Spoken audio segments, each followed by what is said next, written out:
আর একটা জায়গাও এই সাথে কন্ট্রোল করা, সেটা হচ্ছে আমাদের যে ফেসবুক। এই ফেসবুকে আমরা সময় অসময় এমনভাবে স্ট্যাটাস দিয়ে দিই যে আমাদের ভিতরে যুদ্ধ লেগে যায়।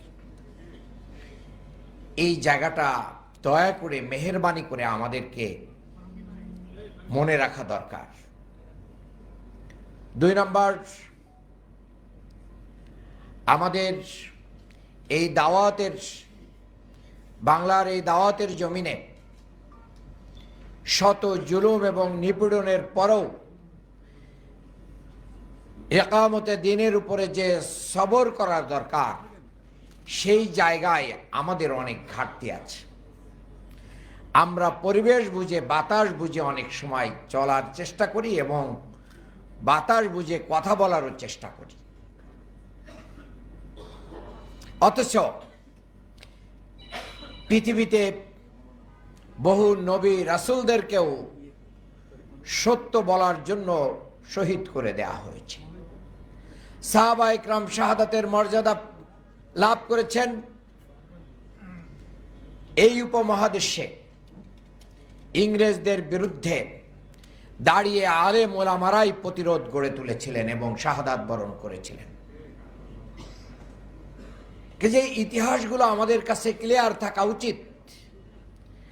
আমি গতকাল রাত্রেও এই বাংলাদেশের 100 বছরের রাজনীতির ইতিহাস পড়তেছিলাম, তখন আমার কাছে মনে হচ্ছিল যে এখন যারা আমরা রাজনীতির কথা বলি, 100 বছর আগে, 200 বছর আগে আমাদের আলেম ওলামারা এই বাংলাদেশের, এই উপমহাদেশের জমিনে তারা কি করেছেন?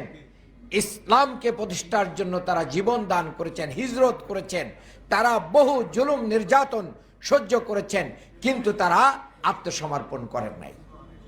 এই ইতিহাস আমাদের খেয়াল রাখা দরকার। আমরা এই জায়গা থেকে দুনিয়াদার হয়ে গেছি, বড়ই দুনিয়াদার হয়ে গেছি। আমাদের আলেম, আমরা এখানে আমি নিজেকে ইনক্লুড করে বলতেছি, দুনিয়া আমাদেরকে অনেক কিছুতে প্রেশান করে ফেলেছে, যার কারণে দ্বীনের ক্ষেত্রে আমরা প্রেশান হতে পারছি না। এটা আমার 2 নম্বর বক্তব্য। 3 নম্বর বক্তব্য হচ্ছে এটাই, কাজে এই যে পুলিশ স্টাফ দিয়ে দেয়া বক্তব্য, পুলিশ স্টাফ দিয়ে দেয়া মাসলা, এগুলো থেকে আমাদেরকে হেফাজত করতে হবে। 5 নম্বর কথা আমি বলতে চাই, আসুন আমরা শুহাদা আলান নাস হয়ে যাই। আমরা শুহাদা আলান নাস হয়ে যাই। আমরা আমাদের বক্তব্যের চেয়ে আমাদের কর্মের মাধ্যম দিয়ে মানুষকে আকৃষ্ট করি। ভয় পাওয়ার কিছু নেই। বাংলাদেশের এই জমিনে প্রায় 40% মানুষ বাংলাদেশ জামাত ইসলামী এই জোটকে ভোট দিয়েছে। কোথায় কাকে ভয় পাচ্ছেন? ভয় আমরা আল্লাহকে করি, আল্লাহ ছাড়া আর কাউকে ভয় করা জায়েজই নাই। কাজেই আমি মনে করি এর চেয়ে কম সংখ্যক সাপোর্ট নিয়ে একটা রাষ্ট্র পরিচালনার ম্যান্ডেট পাওয়া যায়। উপদেষ্টা রেজওয়ানা চৌধুরী, আপনি সত্য স্বীকার করেছেন, ওনাকে অ্যারেস্ট করা উচিত, ওনাকে গ্রেপ্তার করা উচিত।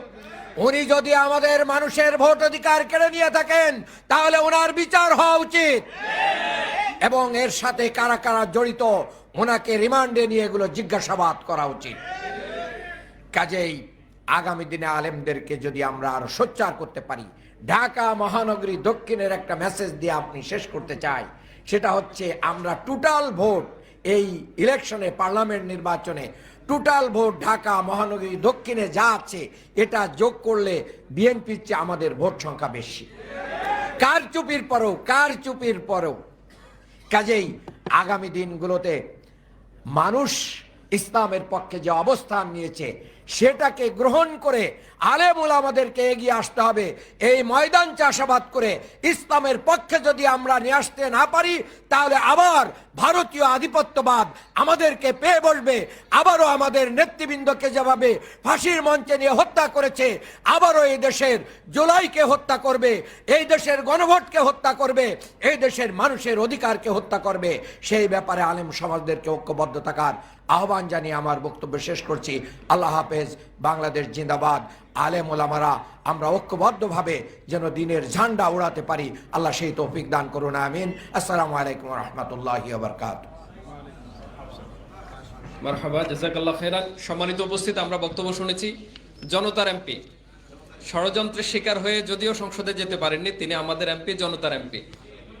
মূল্যবান বক্তব্য পেশ করবার জন্য আমরা ওনাকে ধন্যবাদ জানাচ্ছি।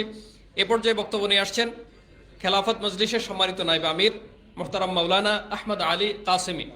বক্তব্য নিয়ে আসছেন পাশাপাশি হেফাজতে ইসলামী বাংলাদেশ, হেফাজতে ইসলাম বাংলাদেশেরও সম্মানিত নায়েব আমির মোহতারাম মাওলানা আহমদ আলী কাসেমি বক্তব্য নিয়ে আসছেন। ফালিয়াতাফাদ্দাল মাশকুরা। আসসালামু আলাইকুম ওয়া রাহমাতুল্লাহি ওয়া বারাকাতুহু। আউযু বিল্লাহি মিনাশ শাইতানির রাজীম। বিসমিল্লাহির রাহমানির রহিম। আতুমিনুনা বিবাযিল কিতাব ওয়া তাকফুরুনা বিবায। সাদাকাল্লাহুল আযীম। বিশিষ্ট আলেম উলামাদের সম্মানে আয়োজিত আজকের ইফতার মাহফিলের সম্মানিত সভাপতি, উপস্থিত বিজ্ঞ আলোচকবৃন্দ, সমবেত উলামা একরাম। যেহেতু আজকের আলোচনাটা হলো উলামা একরামদেরকে নিয়ে, তাহলে সবচেয়ে জ্ঞানী মানুষের সামনে কথা বলাটা অত্যন্ত কঠিন। বাংলাদেশের প্রেক্ষাপটে আমরা বিগত 12 তারিখে একটা নির্বাচন দেখলাম। নির্বাচনের পরে বর্তমানে অধিক সংখ্যক আসন নিয়ে একটি দল তারা ক্ষমতায় এসছে। দুঃখের বিষয় যে আমরা এখন পর্যন্ত বুঝতে পারি নাই যে তারা কোন পদ্ধতিতে দেশ পরিচালনা করতে চাচ্ছেন। দীর্ঘদিন পর্যন্ত প্রায় আপনারা দেখলেন অন্তর্বর্তীকালীন সরকারের সময় প্রায় 1.5 বছর যাবৎ বিভিন্ন বিষয় নিয়ে আলোচনা হইয়া, ঐক্যমত্য কমিশনের বিভিন্ন আলোচনা হইয়া বিভিন্ন বিষয়ের উপরে একটা একমত জুলাই সনদের উপরে স্বাক্ষর করা হয়েছে এবং সংস্কার কমিশনের সংস্কারের জন্য একটা শপথ নেওয়ার কথা। তারা এমপি হওয়ার পরে প্রথমেই এইটাই তারা লঙ্ঘন করলেন যে সংস্কার কমিশনের শপথ তারা গ্রহণ করেন নাই। তারা অনেকেই বলছেন যে এটা তো সংবিধানে নাই। আমি তো বললাম যে সংবিধানে যেটা আছে এটার উপর তো আমল করা দরকার। সেক্রেটারি জেনারেল সাহেব আসছেন,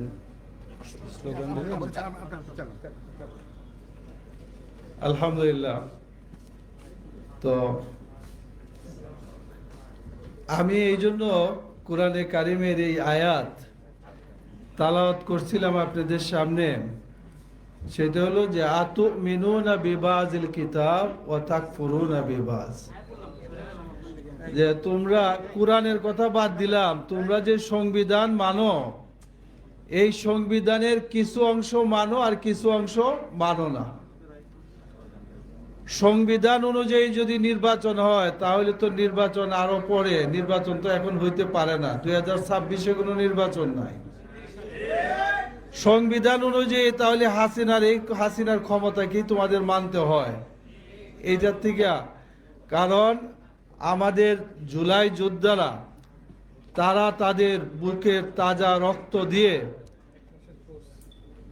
এই অবৈধ হাসিনাকে তারা ক্ষমতাচ্যুত করেছে এবং জুলাই যোদ্ধা যারা ছিল, যারা শাহাদত বরণ করেছে এবং যারা এখনো আহত বা যারা গাজী হিসাবে আছে, তাদের এই কাজকে সারা দেশের জনগণ স্বীকৃতি দিয়েছে হ্যাঁ ভোটের মাধ্যমে। কি বলেন? এখন আপনারা বহুত কৌশলে হ্যাঁ ভোট যাতে জয়যুক্ত না হয় সেই চেষ্টা করেছেন, অনেকটা ব্যর্থ হয়েছেন। কিন্তু এখন হ্যাঁ ভোটের সেই জুলাই সনদ অনুযায়ী আপনারা দেশ পরিচালনা করার এখন পর্যন্ত কিন্তু ঘোষণা দিচ্ছেন না। আমরা লক্ষ্য করছি যে তথাকথিত ভাব নিয়ে বিভিন্ন জায়গায় ফেসিবাদ মাথাচাড়া দিয়ে উঠছে। অনেক জায়গায় আপনাদের পৃষ্ঠপোষকতার জনগণ লক্ষ্য করছে, কিন্তু মনে রাখবেন সেই জুলাই 24-এর যে জনগণ বাংলাদেশে ছিল তারা কিন্তু এখনো আছে জীবিত।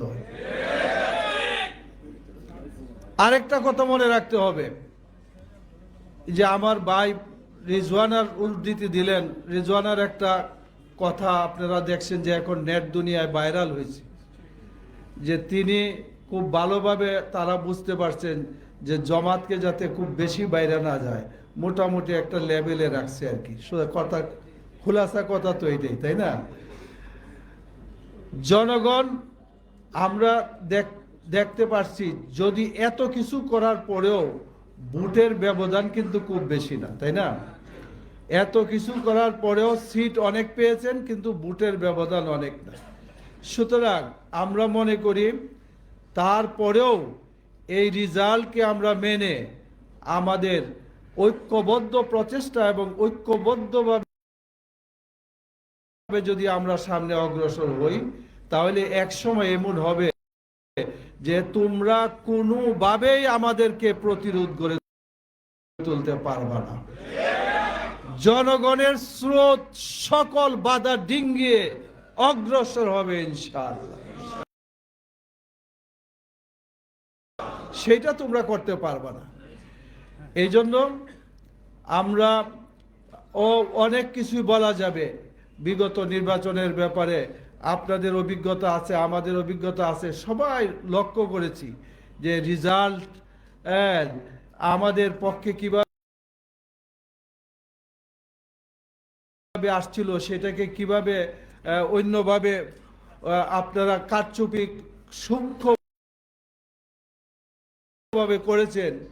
এই জন্য আমরা মনে করি যে আমাদের যেটা দরকার, এরা এই সংবিধান যদি মানতে হয় পুরোপুরি মানো সংবিধান, আর যদি সংবিধান সংস্কার করতে হয় তাহলে সংস্কার কমিশনের এই দীর্ঘদিন আলাপ আলোচনার মাধ্যমে যেই ব্যাপারে সংস্কারের সিদ্ধান্ত হয়েছে সেইগুলা সংস্কার করে রাষ্ট্রীয় ক্ষমতায় থাকতে হবে, নতুবা জনগণ আবার রাজপথে ফয়সালা করতে বাধ্য হবে।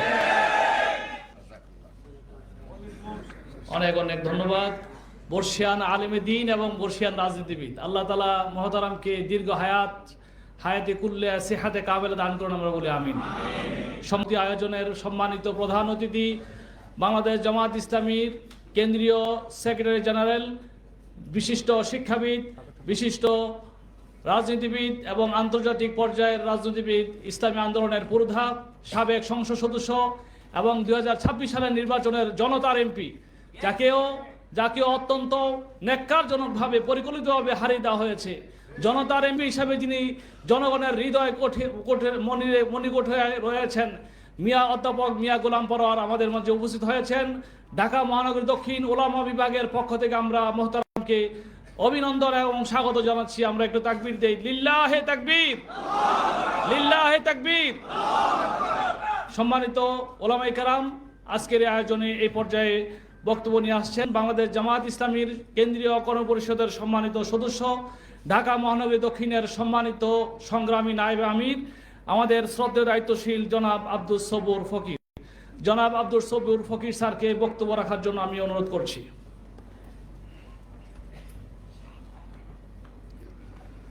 আসসালামু আলাইকুম ওয়া রাহমাতুল্লাহি ওয়া বারাকাতুহু।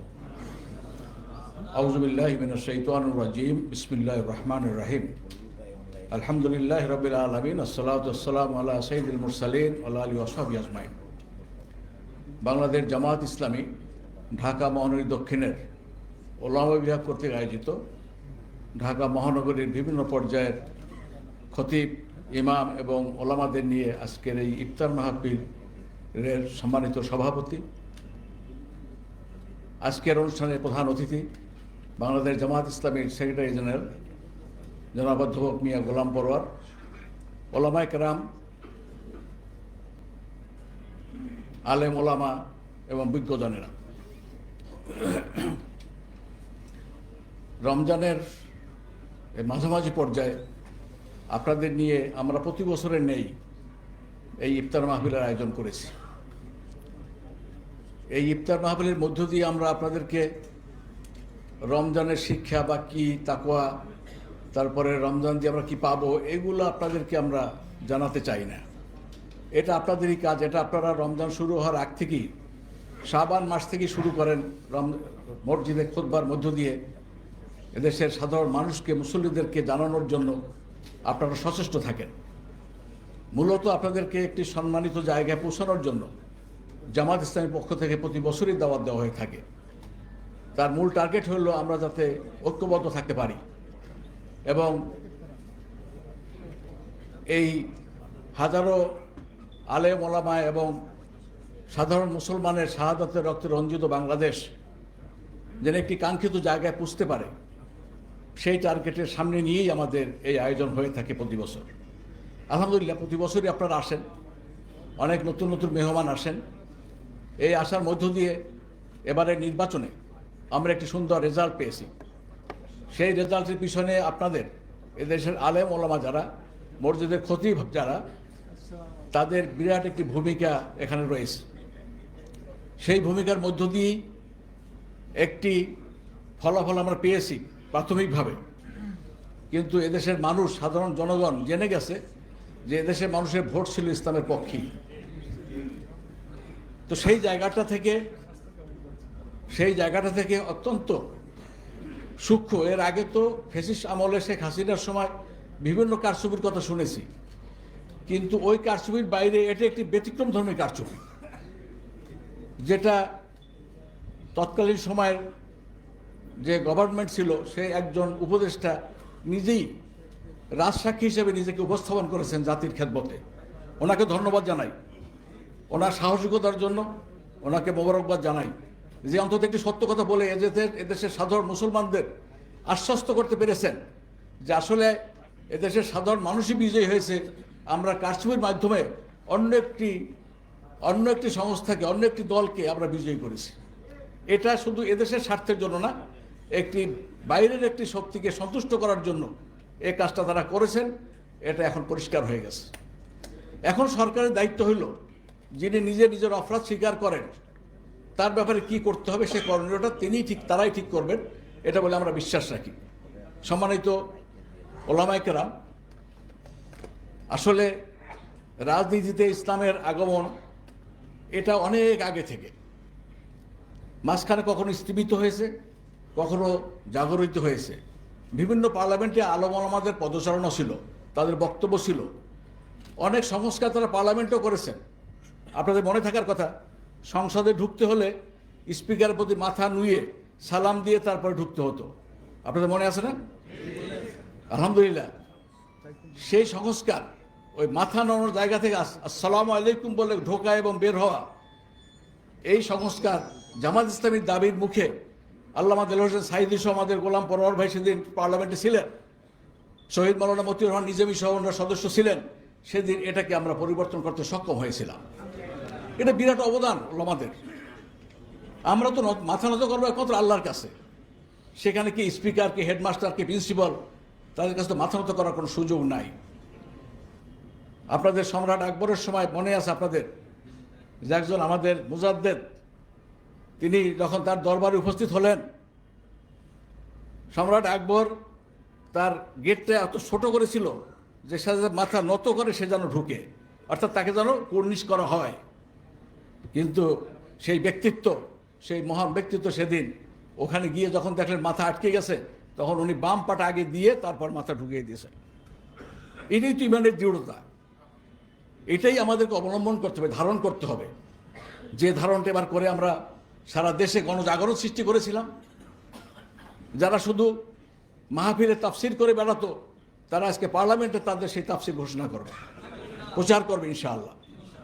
এবং এই যে অল্প কয়েকটা কণ্ঠস্বর, আমি আশা করি এবং বিশ্বাস রাখি যে তারা আল্লামা দেলোয়ার হোসেন সাঈদী, মাওলানা মতিউর রহমান নিজামীর মতো তারা ওই ভূমিকাই পালন করবে সংসদে, যাতে সমস্ত সংসদে কম্পন ধরে যাবে ইনশাআল্লাহ, এবং এর রেশ সারা দেশে ছড়িয়ে যাবে। আমি আপনাদেরকে অনুরোধ করব যে আসেন, এখনও যে জায়গায় আমরা আছি এই জায়গা থেকে যাতে আর বিচ্ছিন্ন না হই, এবং যারা এখনও একটু দূরে আছে, এখনও যারা বিভিন্ন ষড়যন্ত্রের শিকার হয়ে আছে বলে আমরা মনে করি, এখান থেকে তাদের চোখ খুলে যাবে এবং তারাও যদি এক হতে পারি তাহলে সামনের পার্লামেন্ট হবে ইসলামের পার্লামেন্ট ইনশাআল্লাহ। সেই আহ্বান জানিয়ে আপনাদের সবাইকে মোবারক জানিয়ে আমি আমার কথা শেষ করছি। আসসালামু আলাইকুম রহমতুল্লাহ বারাকাতুহু। জাযাকাল্লাহ খায়রান। সম্মানিত উপস্থিতি, এ পর্যায়ে বক্তব্য নিয়ে আসছেন বাংলাদেশ জামাত ইসলামের কেন্দ্রীয় কর্মপরিষদ সদস্য এবং কেন্দ্রীয় ওলামা বিভাগের সম্মানিত সেক্রেটারি বিশিষ্ট আলেমে দ্বীন উস্তাজুল আসাতিজা শেখুল হাদিস ডক্টর খলিলুর রহমান মাদানী। বক্তব্য নিয়ে আসছেন শেখুল হাদিস ডক্টর খলিলুর রহমান মাদানী হাফিজাহুল্লাহ। আসসালামু আলাইকুম ওয়া রাহমাতুল্লাহি ওয়া বারাকাতুহু। আলহামদুলিল্লাহি রাব্বিল আলামিন ওয়াসসালাতু ওয়াসসালামু আলা সাইয়্যিদিল মুরসালিন ওয়া আলা আলিহি ওয়া সাহবিহি আজমাইন। একান্ত শ্রদ্ধেয় সভাপতি, মাননীয় প্রধান অতিথি, শহীদি কাফেলা বাংলাদেশ জামাত ইসলামের সংগ্রামী সেক্রেটারি জেনারেল অধ্যাপক মিয়া গোলাম পরোয়ার সহ একান্ত শ্রদ্ধেয় মেহমানবৃন্দ, সম্মানিত ওলামায়ে কেরাম, আইম্মায়ে মাসাজিদ, খোতাবায়ে আযম, আমরা অনেক গুরুত্বপূর্ণ পরামর্শ শুনেছি আলেম ওলামাদের পক্ষ থেকে এবং আমাদের নেতৃবৃন্দের কাছ থেকেও অনেক গুরুত্বপূর্ণ নসিহা আমরা পেয়েছি। বিশেষ করে আল্লাহ সুবহানাহু ওয়া তাআলা ইরশাদ করেছেন, ইন্নামা ইয়াখশাল্লাহা মিন ইবাদিহিল উলামা, নিঃসন্দেহে আল্লাহর বান্দাদের মাঝে আলেমরা বেশি বেশি আল্লাহকে ভয় করেন। এই প্রিন্সিপালের উপরে, এই মূলনীতির উপরে, আল্লাহ তাআলার এই ডিসিশনের উপরে আমাদেরকে সকল ক্ষেত্রে, সকল মহলে, সকল জায়গায় অটল ও অবিচল থাকার জন্য আমি নিজকে জড়িয়ে সকলের সাথে আমি এই আহ্বান জানাচ্ছি।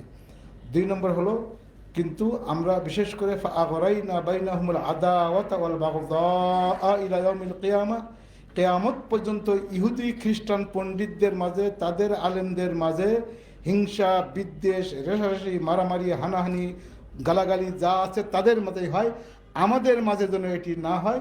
আমরা অতীতে দেখেছি বিভিন্ন সময়ে এরকম পরস্পরকে তাকফির করা, তাদলিল করা, খারাপ বলা, তাদেরকে বিভিন্নভাবে হেনস্থ করা, দল মাযহাব বিভিন্ন নিয়ে ইখতিলাফ করা। আল্লাহর রাস্তে, আল্লাহুল্লাযী লা ইলাহা গায়রুহু, আল্লাহর রাস্তে আমরা ইহুদি খ্রিস্টান পণ্ডিতদের মতন যেন আমরা না হই, আল্লাহর কাছে আমরা এই সাহায্য চাই। কারণ হলো ইসলামী শরিয়াত 4 মাযহাব এবং যত মাযহাব দুনিয়াতে আছে এবং আহলে হাদিস সহ সকলে একটি কিতাবের ব্যাপারে একমত, হলো আল আকিদা আত-তাহাবিয়া, যেটা সেই আকিদা তহাবিয়াতে স্পষ্ট লেখা আছে, নুহিব্বু উলামা আল ইসলাম, মুসলিম উম্মার সকল আলেমদেরকে আমাদেরকে পছন্দ করতে হবে, সকলকে ভালোবাসতে হবে। ওমাই ইয়াবগুদহুম ফাহুয়া আলা গায়রি সাবিল, মুসলিম উম্মার আলেমদেরকে যদি কেউ খারাপ বলে, তাহকির করে, তাদলিল করে, তাকফির করে, তাদেরকে যদি সমালোচনা করে, তাহলে তারা নবীর উম্মত হিসাবে পরিচয় দেওয়ার মতন আমাদের আর কোনো যোগ্যতা থাকলো না। আল্লাহর রাস্তে আমরা কোশ্চিন কালেও কোনো আলেমকে, কোনো দলকে, কোনো গোষ্ঠীকে, কোনো ইসলামী দলকে আমরা কোশ্চিন কালেও সমালোচনার জায়গায় নিয়ে যাব না। বিশেষ করে বিগত ভোটের সময় আপনারা লক্ষ্য করেছেন, ফতোয়া নিয়ে বিভিন্নভাবে, এবং আমরাও বিভিন্নভাবে আমরা কিন্তু অনেক ফেসবুকে লেখালেখি করেছি, হাদিসে স্পষ্ট করে নিষেধ করা হয়েছে, মান কানা ইউমিনু বিল্লাহি ওয়াল ইয়াউমিল আখির ফামান কাতাবা কিতাবান, যদি কেউ আখিরাতকে বিশ্বাস করে, আল্লাহকে বিশ্বাস করে, সে যদি কিছু লেখে, ফাল ইয়ালতাফহু, সেজন্য নরম ভাষায় লেখে। আমরা ফেসবুকে দট করে একটা কিছু মেরে দিলাম। একটা জিনিস লক্ষ্য করেন, ফেসবুকে লেখার ক্ষেত্রেও আমরা অত্যন্ত নরম নম্র ভাষায় কথা বলতে হবে। কারণ যিনি নম্র ভাষায় কথা বলে, হাদিসের শেষে বলা যায় জানাহু, তার সৌন্দর্য আল্লাহ বাড়িয়ে দেবেন। এই জন্য আমরা ফেসবুকে লিখলেও, অনেকে আপনার সমালোচনা করেছেন, আপনাকে বললেন রাজনীতি হারাম, ভাই রাজনীতি হারাম উনি বলুক। এক সময় এদেশে পীর সাহেবরা ফতোয়া দিতেন যে এ তো ইবনে তাইমিয়া কা রং হয়, এরা হলো ওহাবি, এরা হলো সালাফি, এরা লামাযহাবি বলতেন আপনাদেরকে। এখন এরা আর ফতোয়া দেয় না, এখন ফতোয়া দেয় যে ওহাবি বলা হতো, সে ওহাবিরা আপনার বিরুদ্ধে ফতোয়া দিচ্ছে, বোঝা গেল। অতএব তারা অবশ্যই মুহাক্কিক আলেম, সেই জায়গায় তাদেরকে রাখেন। এখন যেমন পীর সাহেবদের মার্কাজ থেকে ফতোয়া আসে না, একসময় তাদের পক্ষ থেকে এরকম উল্টাপাল্টা ফতোয়া আপনার বিরুদ্ধে আর আসবে না। কারণ এখানে খিলাফত আন্দোলনের আমির সেক্রেটারি ইব্রাহিম সহ সবাই আছেন, ওনারা 80-র দশকে বললেন যে তওবার মাঠে নামলেন, তাহলে কোরআন তো সে সময় নাজিল হয়নি। অতএব এদেশের মানুষ অবশ্যই দিনদার, বুঝবান, অবশ্যই বুঝবেন। অতএব আমরা অন্যকে বলে, অন্যকে তাহকির করে, তাচ্ছিল্য করে দ্বীন ইসলামের মাঝে আমরা ইখতিলাফ সৃষ্টি করতে চাই না। মতান্তর হবে কিন্তু মনান্তর হবে না, ইখতিলাফ হবে কিন্তু ইফতিরাক হবে না। সেক্ষেত্রে আমাদেরকে অবশ্যই স্মরণ রাখতে হবে, মান আতা নাকিদান রাজা ফাকিদা, যিনি সমালোচনা করেন তার আমল বরবাদ হয়ে যায়। আমরা সমালোচনার দৃষ্টিতে দেখতে চাই না। বিশেষ করে সিয়াসাত নিয়ে এই ভোটের সময় ফতোয়া হয়েছে।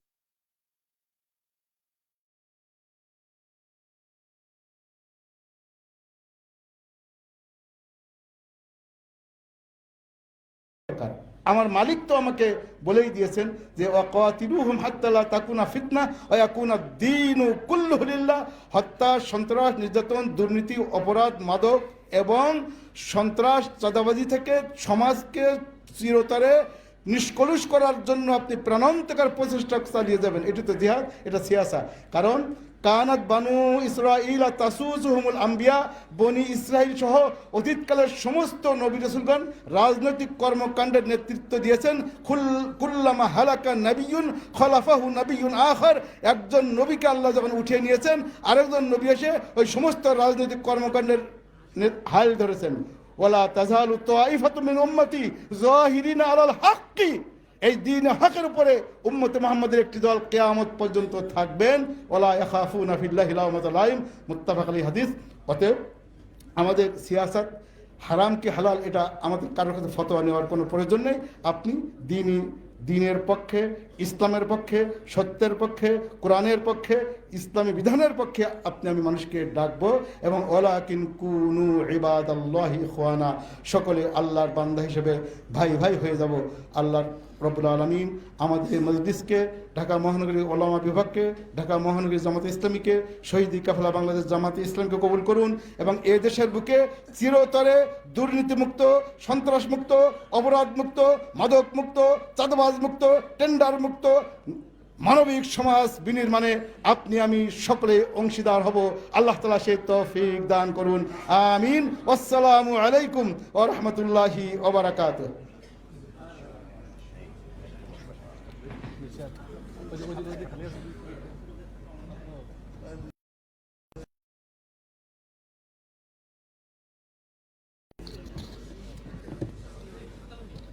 শুকরান জাযাকুমুল্লাহ। সম্মানিত ওলামায়ে কেরাম, আমাদের আজকের এই মহতী আয়োজনে এই পর্যায়ে বিশেষ অতিথির বক্তব্য নিয়ে আসছেন অনলাইনে যুক্ত হওয়ার মাধ্যমে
সালাম বুলবুল ভাই, আপনার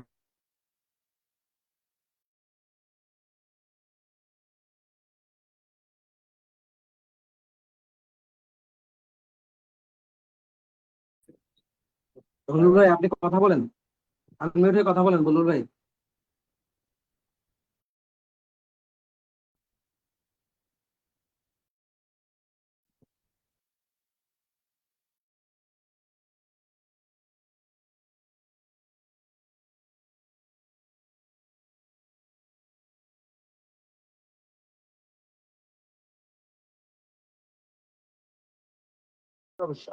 আসসালামু আলাইকুম, আসসালামু আলাইকুম ওয়া রাহমাতুল্লাহি ওয়া বারাকাতুহু। আজ বিশিষ্ট ওলামায়ে কেরামদের নিয়ে আয়োজিত আজকের ইফতার মাহফিলের সম্মানিত সভাপতি, সম্মানিত প্রধান অতিথি, শ্রদ্ধেয় সম্মানিত মুআজ্জাজ ওলামায়ে কেরাম, আসসালামু আলাইকুম ওয়া রাহমাতুল্লাহি ওয়া বারাকাতুহু। আল্লাহ তাআলা শুকরিয়া আদায় করছি, আলহামদুলিল্লাহ। রাসূল করিম সাল্লাল্লাহু আলাইহি ওয়াসাল্লামের প্রতি দুরূদ ও সালাম বর্ষিত হোক, সাল্লাল্লাহু আলাইহি ওয়াসাল্লাম। সম্মানিত উপস্থিতি, প্রধান অতিথির বক্তব্য আমরা শুনবো। বিশেষ অতিথিবৃন্দের বক্তব্য চলছে। আমি শুধু আপনাদেরকে সালাম দেওয়ার জন্য দাঁড়িয়েছি। চাঁপাইনবাবগঞ্জে আমার নির্বাচনী এলাকা আমি এসেছি, যার কারণে আপনাদের সহবত এবং আপনাদের সাথে দেখা করার সুযোগ থেকে বঞ্চিত হয়েছি। ইনশাআল্লাহ আল্লাহ তৌফিক দিলে আবারও আপনাদের সাথে দেখা হবে। বর্তমান বাংলাদেশের সার্বিক পরিস্থিতি আপনাদের কাছে খুবই পরিষ্কার। আলেম সমাজকে ঐক্যবদ্ধ হতে হবে। আলেম সমাজকে আগামী দিনে দেশ এবং জাতিকে নেতৃত্ব দেওয়ার জন্য প্রস্তুতি নিতে হবে। নিজেদের ইসলামী জ্ঞানের পাশাপাশি আমাদের দক্ষতা, যোগ্যতা এবং দেশ এবং জাতিকে নেতৃত্ব দেওয়ার জন্য যে সমস্ত গুণাবলী প্রয়োজন, সেই সমস্ত গুণাবলী আমাদেরকে অর্জন করতে হবে। বিগত যে নির্বাচন হয়ে গেল, এদেশের জনগণ জামাত ইসলামী সহ 11 দলীয় যে নির্বাচনী জোট, সেই নির্বাচনী জোটের অধিকাংশ দল হচ্ছে ইসলামী দল। বাংলাদেশের এর বাইরেও যে সমস্ত ইসলামী দল সংগঠন রয়েছে, বিভিন্ন মার্কাজ রয়েছে এবং বিভিন্ন চিন্তা ও দৃষ্টিভঙ্গি ধারণ করার মতো বিভিন্ন শ্রেণী রয়েছে, এইবারের নির্বাচনে সকল পক্ষ ইসলামী শক্তি যেন রাষ্ট্র ক্ষমতায় আসতে পারেন, যেটাকে আমরা বলি সরকার গঠন করতে পারেন। আমরা রাষ্ট্র ক্ষমতা বলতে চাই না, সরকার গঠন করতে পারেন, সেই মর্মে তারা নিজেরা ভূমিকা পালন করেছেন। এটা একটা নজিরবিহীন ঘটনা এবং গোটা বাংলাদেশের জনগণ তার উপরে আস্থা রেখেছেন, অর্থাৎ ইসলামী দলসমূহের এই নির্বাচনী জোটের উপরে আস্থা রেখেছেন, আলহামদুলিল্লাহ। সুতরাং এটি আমাদের কাছে পরিষ্কার, যা আমরা আমাদের ধারণা ছিল যে কতদিন পরে ইসলামী শক্তিকে দেশের মানুষ ক্ষমতায় দেখতে পাবে। এই যে একটা মানে হতাশাজনক একটা দৃষ্টিভঙ্গি বা একটা ভাবনা আমাদের মধ্যে ছিল, সেটি এদেশের জনগণ প্রমাণ করে দিয়েছে। তারা সৎ, দক্ষ, দেশপ্রেমিক, খোদাভীরু নেতৃত্বকেই আগামী দিনে দেশ এবং জাতি গঠনের নেতৃত্বে দেখতে চায়। সুতরাং আমাদের এখন সময় এসেছে ইসলামের পূর্ণাঙ্গ রূপ, ইসলাম যে একটি পূর্ণাঙ্গ জীবন বিধান, ইসলাম সকল সমস্যার সমাধান করতে পারে। ইসলাম ব্যক্তি, পরিবার, সমাজ, রাষ্ট্র এবং আন্তর্জাতিক ক্ষেত্রে ইসলামের যে সীমানা বিস্তৃত, এবং সেই বিষয়গুলোকে জনগণের সামনে পরিষ্কার করে তুলে ধরা এখন সময়ের দাবি বলে আমি মনে করি। পাশাপাশি আমাদের বক্তব্য এবং বিবৃতিতে একামতে দ্বীনের যে ইসলামের দৃষ্টিভঙ্গি, আন আকিমুদ্দিন ওয়ালা তাতাফাররাকু ফি ওয়াজাহিদু ফিল্লাহি হাক্কা জিহাদিহি কুল ইন কানা আবাউকুম ওয়া আবনাউকুম ওয়া আকুম ওয়া আজওয়াজুকুম ওয়া আসিরাতুকুম ওয়া আমওয়ালুন ইকতারাকতুমুহা ওয়া তিজারাতুন তাকসাউনা কাসাদা ইলা আখিরিল আয়াত। আমি মনে করি যে জনগণের কাছে একামতের দিন, ইসলামের পূর্ণাঙ্গ রূপ, এটি পরিষ্কার করা এখন সময়ের দাবি। ইসলামী রাষ্ট্র ব্যবস্থা যদি প্রতিষ্ঠিত হয়, তাহলে জনগণ এবং রাষ্ট্র কিভাবে উপকৃত হবে, কিভাবে জনগণের অধিকার প্রতিষ্ঠিত হবে, এক্ষেত্রে ইসলামের সোনালী ইতিহাসগুলোকে সামনে এনে মানুষকে আরো আশ্বস্ত করা দরকার। আমার মনে হচ্ছে আলেম ওলামা এবং আমরা যারা একামাতে দিনের ময়দানে কাজ করছে, আমাদের চাইতেও জনগণ একামাতে দিনের কাফেলাকে, একামাতে দিনের সাথে সম্পৃক্ত ইসলামী দলগুলোকে এদেশের জনগণ আপন করে নিয়েছে, আস্থায় এনেছে এবং ভোটেই তা প্রমাণিত হয়েছে। সুতরাং আমাদেরকে আরো ব্যাপক ভিত্তিক প্রস্তুতি নিয়ে সামনের দিনে কাজ করতে হবে, ভূমিকা রাখতে হবে। পারস্পরিক সম্পর্কের আরো উন্নয়ন দরকার, আরো ব্যাপক ভিত্তিক মত বিনিময় দরকার।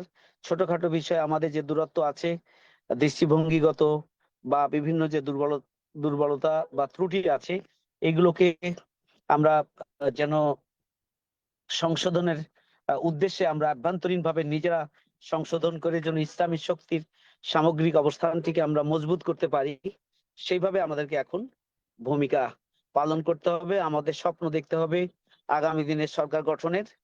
আমরা বহু প্রতিকূলতার পরেও এবং আমাদের নির্বাচনী ব্যবস্থাপনায় যে ইলেকশন ইঞ্জিনিয়ারিং হয়ে গেল ফলাফলে, সে বিষয়টি জাতির সামনে পরিষ্কার। তারপরেও বাংলাদেশ জামাত ইসলামী দেশের বৃহত্তর স্বার্থে, জনগণের অধিকার প্রতিষ্ঠার জন্য এবং গণতান্ত্রিক ধারাকে এগিয়ে নেওয়ার জন্য জামাত ইসলামী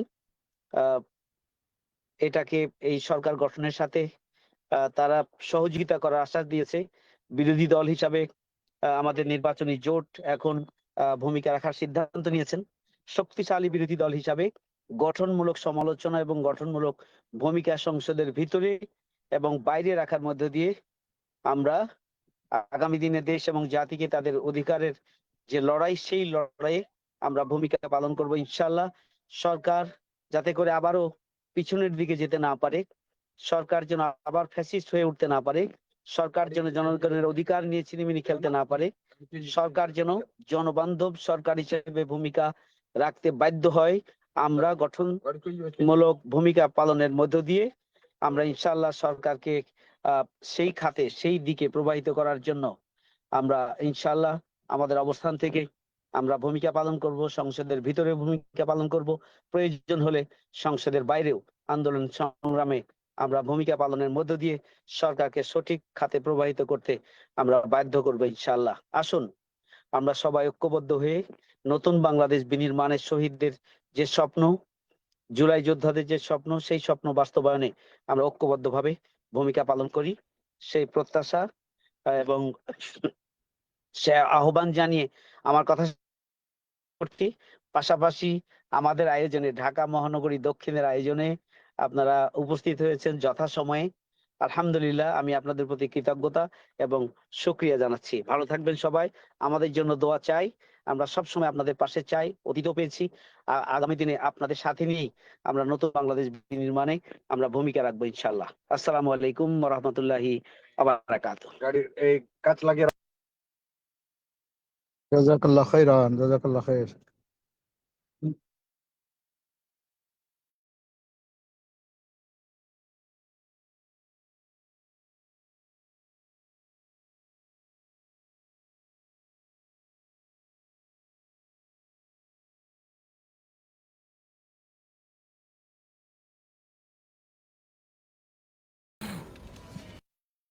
বিসমিল্লাহির রহমানির রহিম।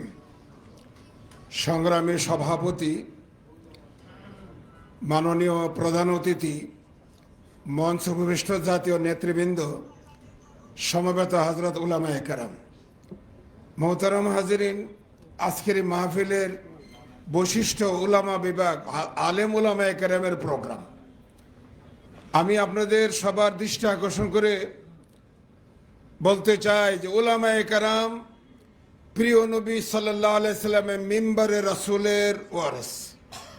প্রতিটি মসজিদের মিম্বার কার দখলে? উলামায়ে কেরামের দখলে। আমরা রাসূল থেকে রাসূলের মিম্বর পেয়েছি, রাসূল থেকে রাসূলের মিম্বরের আমানত আমাদের হাতে।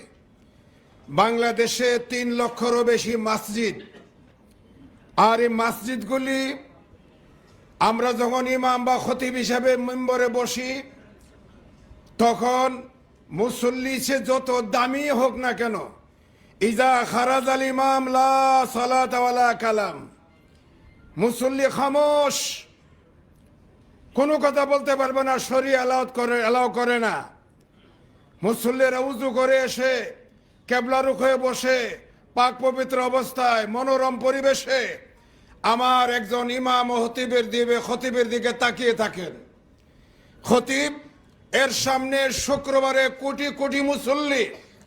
সুতরাং আমি আমার মিম্বরে রসুলের দায়িত্ব যদি যথাযথভাবে পালন করি, এই দেশে ইসলামী হুকুমতের জন্য, আল্লাহর আইন এই দেশে প্রতিষ্ঠিত করার জন্য সবচেয়ে বেশি ভূমিকা রাখতে পারে উলামায়ে কেরাম।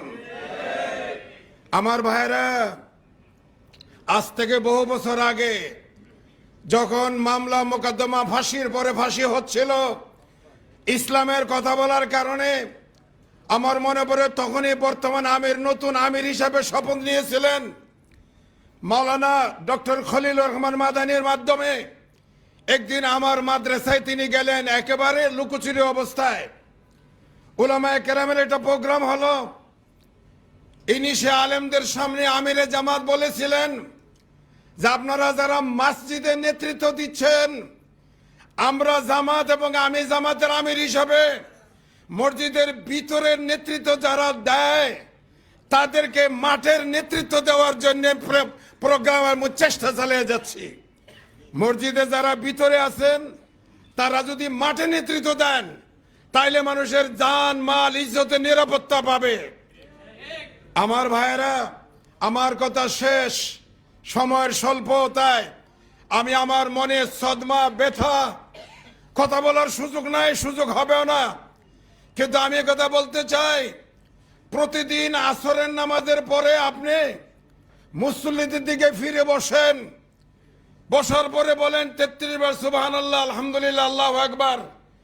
এটা বলতে হবে বলি আমরা পড়ি। ফজরের পরেও মুসল্লিদের দিকে আমরা ফিরে বসি। কেন বসি? মুসল্লিদের দিকে বসে দোয়া কালামে লাগাই। প্রিয় নবীও বসতেন। প্রিয় নবী ফজরের পরে বসে মুসল্লিদের খবর নিতেন, রাতে কারো দুর্ঘটনা হয়েছে কিনা, ফজরে কে কেন আসতে পারে নাই, কি কারণে তার সমস্যা হয়েছিল। আবার আসরের পরে কর্মজীবন থেকে মুসল্লিরা ফিরে আসছে কিনা খবর নেওয়ার জন্য বসতেন, খবর নিতেন।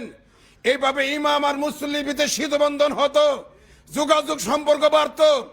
আজকে আমি 20 বছর ইমামতি করার পর একটা মিডিয়া ভুল তথ্য দিয়েছে যে আমি জঙ্গি কানেকশনের সাথে সম্পর্ক। আমার 20 বছরের মুসল্লি বলে হলে হতেও পারে। এটা আমার দুর্বলতা। আমার হাতে সময় ছিল, আমার হাতে মাইক ছিল, আমার হাতে নবীর ক্ষমতা ছিল, মুসল্লিরা আমার অধীনে ছিল, কেন আমি পারি নাই? এটা আমার ব্যর্থতা। সুতরাং আসুন আমরা রসুলের মিম্বরের দায়িত্ব যথাযথভাবে পালন করি। আমার বন্ধুগণ, আমার শেষ কথা হলো এই, জবান হেফাজত। যারা এখানে বসবে আমার বিপক্ষে, যারা আমার শত্রু, তাদেরকে আমার দরকার। সুতরাং আমার প্রাঞ্জল ভাষায়, আমার আখলাক, আমার ব্যবহার, আমার কথার দ্বারা কোন অনৈক্য যেন না হয়। আমার সকল মুসল্লি আমার। সুতরাং আসুন আমরা ইমাম হিসাবে মিম্বরে রাসূলের মিম্বরের হেফাজত করার দায়িত্ব আল্লাহ আমাদের দিয়েছেন, আমরা এই দায়িত্ব পালন করি। আমিন ওয়া আখিরু দাওয়ানা। মাশাআল্লাহ, মারহাবা, জাযাকুল্লাহু খাইরাল জাযা ওয়া আহসানাল জাযা ওয়া বারাকাল্লাহু ফি হায়াতিহি। সম্মানিত উপস্থিতি, এ পর্যায়ে বক্তব্য নিয়ে আসছেন বিশিষ্ট ইসলামিক স্কলার উস্তাজুল আসাতিজা, বাংলাদেশ ইসলামী বিশ্ববিদ্যালয়ের বোর্ড অব ট্রাস্টিজের সম্মানিত চেয়ারম্যান, একান্ত শ্রদ্ধেয় হযরত মাওলানা সৈয়দ কামাল উদ্দিন আব্দুল্লাহ জাফরি হাফিজাহুল্লাহ। বক্তব্য প্রদান করবেন সৈয়দ কামাল উদ্দিন আব্দুল্লাহ জাফরি হাফিজাহুল্লাহ।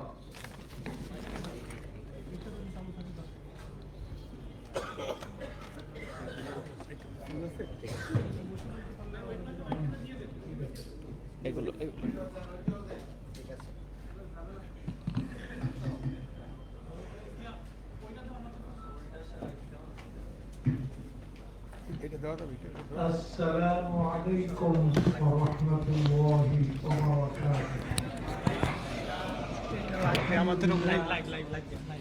ওয়াসসালাতু ওয়াসসালামু আলা রাসূলিল্লাহ ওয়া আলা আলিহি ওয়া সাহবিহি ওয়া মান ওয়ালা।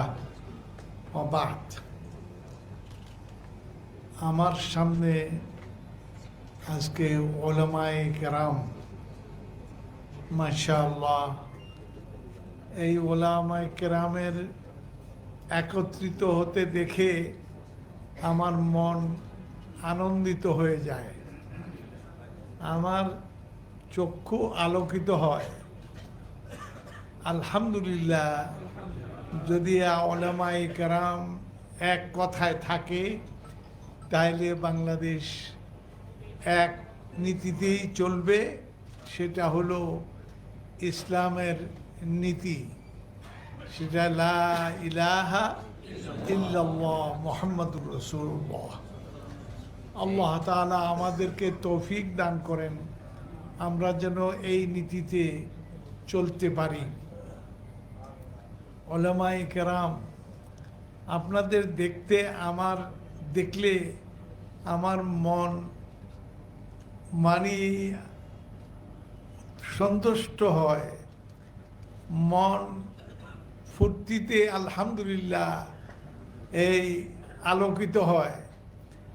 কারণ আমরা আলেমরা এক ঐক্যবদ্ধ হচ্ছি, আমরা ঐক্যবদ্ধভাবে আমরা চলার চেষ্টা করছি।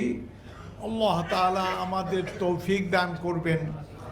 যদি আমরা এই নীতিতে চলি তাহলে আল্লাহ তাআলা আমাদের তৌফিক দিবেন ইনশাআল্লাহ। তো ভাই সব, আমরা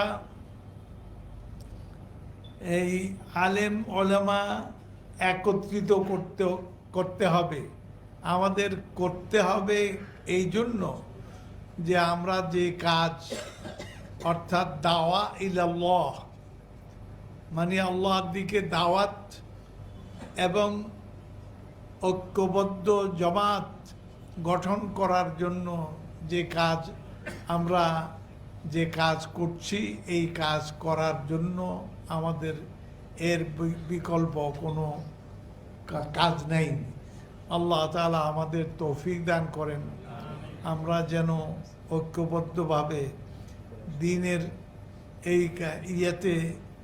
দিনের দিকে ঐক্যবদ্ধভাবে মানুষকে দাওয়াত দিতে পারি।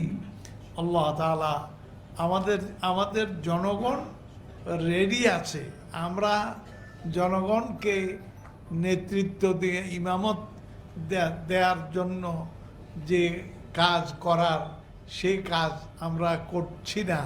তো আলহামদুলিল্লাহ ইদানিং এই কাজটা আমি লক্ষ্য করছি যে এই কাজ আমরা করে যাচ্ছি, এই দাওয়াত দিচ্ছি, আহ্বান জানাচ্ছি।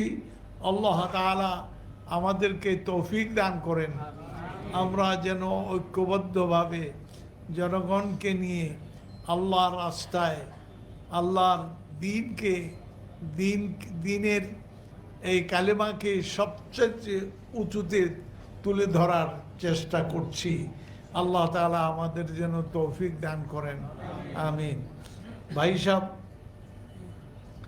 আমি আর বেশি কথা বলবো না, কারণ আমরা কথা শুনতে হবে, কথা তো বলি সব সময়, এখন কথা শুনতে হবে। আলহামদুলিল্লাহ, তবে জনগণের কথাবার্তা শুনলে মনটাতে স্থিতি আসে, এই মনে আলহামদুলিল্লাহ একটা ভরসা আসে যে আমরা ঐক্যবদ্ধভাবে আল্লাহর রাস্তায় আহ্বান জানাচ্ছি, জানার চেষ্টা করছি। আল্লাহ তাআলা তৌফিক দান করবেন। ইন্নাহু ওয়ালিয়্যু যালিকা ওয়া আলা মা ইয়াশাউ কাদির। সুবহানা রাব্বিকা রাব্বিল ইজ্জাতি আম্মা ইয়াসিফুন ওয়া সালামুন আলাল মুরসালিন ওয়ালহামদুলিল্লাহি রাব্বিল আলামিন। আলহামদুলিল্লাহ, আলহামদুলিল্লাহ। আমরা ওস্তাদের জন্য কাম করে দোয়া করি, আল্লাহ তাআলা ওস্তাদকে হায়াতে তওয়িলা, সিহাতে কামিলা দান করুন, বলি আমিন।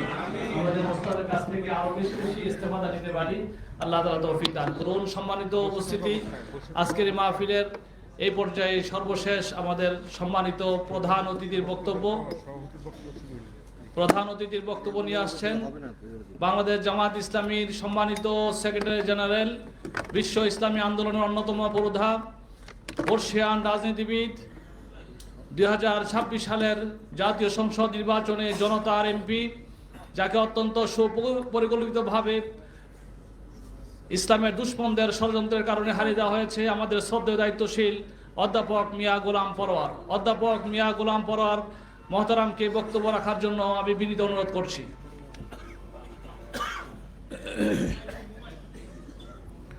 আসসালামু আলাইকুম ওয়া রাহমাতুল্লাহি ওয়া বারাকাতুহু। আলহামদুলিল্লাহি রাব্বিল আলামিন, সালাতু ওয়াসসালামু আলা সাইয়্যিদিল মুরসালিন ওয়া আলা আলিহি ওয়া সাহবিহি আজমাইন। বাংলাদেশ জামাত ইসলামীর ঢাকা মহানগরী দক্ষিণের ওলামা বিভাগের উদ্যোগে আয়োজিত মাহে রমজানের এই মাগফিরাতের দশকে মোবারক আলোচনা সভায় সম্মানিত সভাপতি, মঞ্চে উপবিষ্ট আমরা সবার বক্তব্য যা শুনলাম, যা আপনারাও দেখতে পাচ্ছেন, দেশ বরেণ্য ওলামায়ে কেরাম এখানে মঞ্চে উপবিষ্ট আছেন, যাদের বক্তব্য আমরা শুনেছি, তার মধ্যে অনেক মূল্যবান নসিহা আমরা লাভ করেছি। সম্মানিত নেতৃবৃন্দ এবং সাংবাদিক বন্ধুগণ, উপস্থিত মুআজ্জাজ ওলামায়ে কেরাম, আমরা মাহে রমজানের তাৎপর্য আলোচনা, রমজানের শিক্ষা আলোচনা, রমজান আমাদের জীবনে বছর ঘুরে আবার যে সিয়াম আমাদের মাঝে এসে রহমত, মাগফিরাত এবং নাজাতের যে সুযোগ এনে দিল, তার হক আদায় করার এই সব চিন্তা, চর্চা, এই অনুভূতি, এই তাকিদ আমাদের নিজেদের মধ্যে যেন আমরা হাসিল করতে পারি, মূলত এই ধরনের আলোচনা আমরা সে কারণেই করে থাকি। শুরুতেই মহান আল্লাহর কাছে আমরা সেই তৌফিক কামনা করছি যে হ্যাঁ আল্লাহ, আমাদের মতো গুনাহগার মুমিনদের জীবনে এই রমজান যেন গুনাহ মাফের কারণ হয়, দোজখের আগুন থেকে বাঁচার কারণ হয়, রহমত লাভের কারণ হয়। আল্লাহ তাআলা তুমি আমাদেরকে সেই সৌভাগ্যের অধিকারী করো, আল্লাহুম্মা আমিন। খুব সংক্ষেপে আমি 2-3টা প্রসঙ্গ একেবারে প্রাসঙ্গিক মনে করে আপনাদের খেদমতে আল্লাহ তৌফিক দিলে সংক্ষেপে আমি পেশ করতে চাই।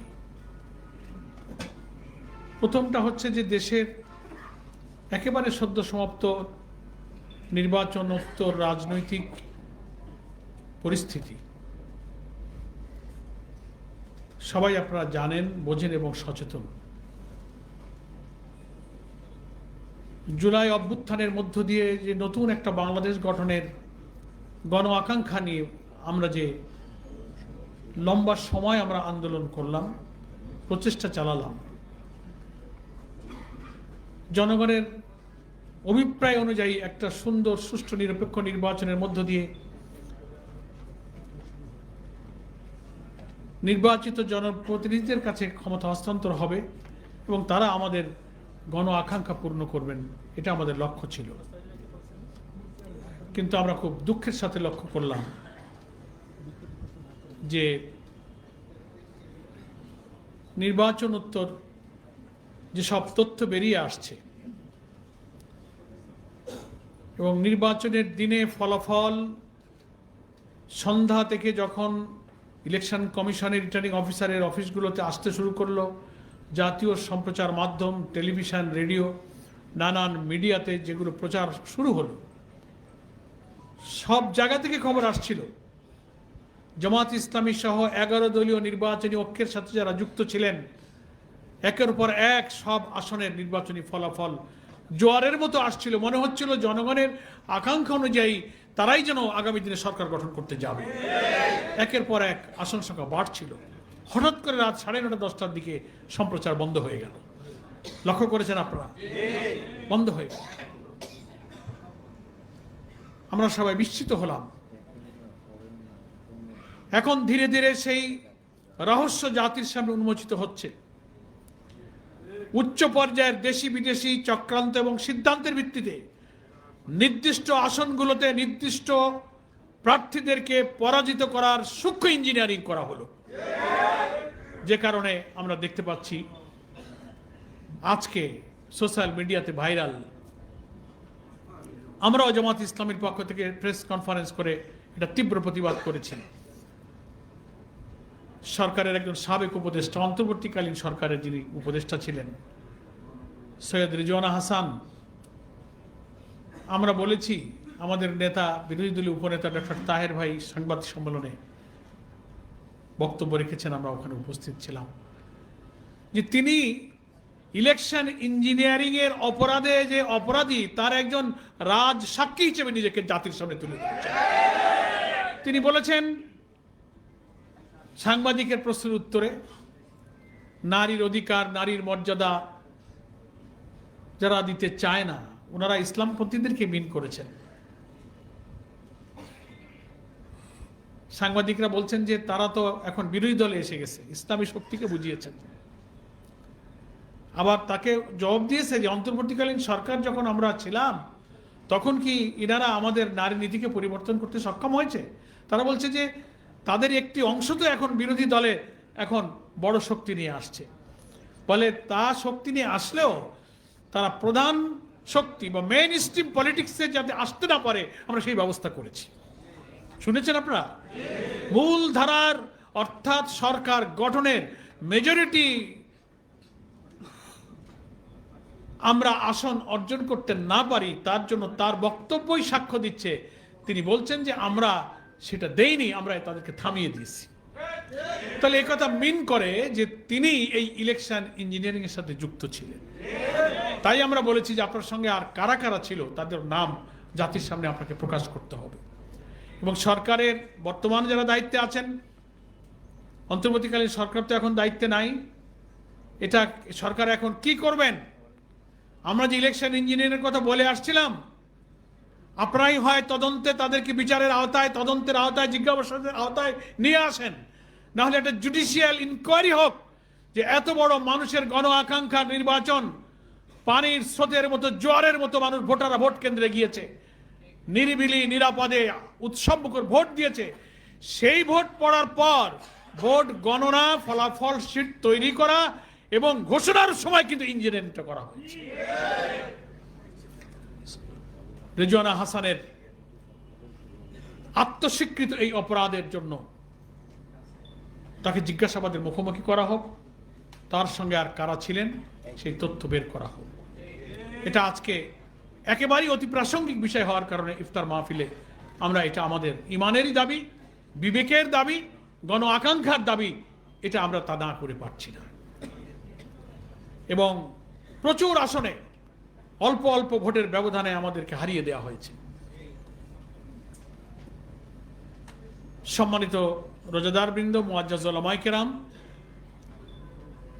আরো দুঃখের সাথে আমরা লক্ষ্য করছি নির্বাচনে যারা সরকার গঠন করলেন, নির্বাচনে ফলাফল আসতে লাগলো, সম্প্রচার মাধ্যমে খবর বন্ধ করে দিয়ে ইলেকশন ইঞ্জিনিয়ারিং করে যাদেরকে ক্ষমতায় বসানো হলো,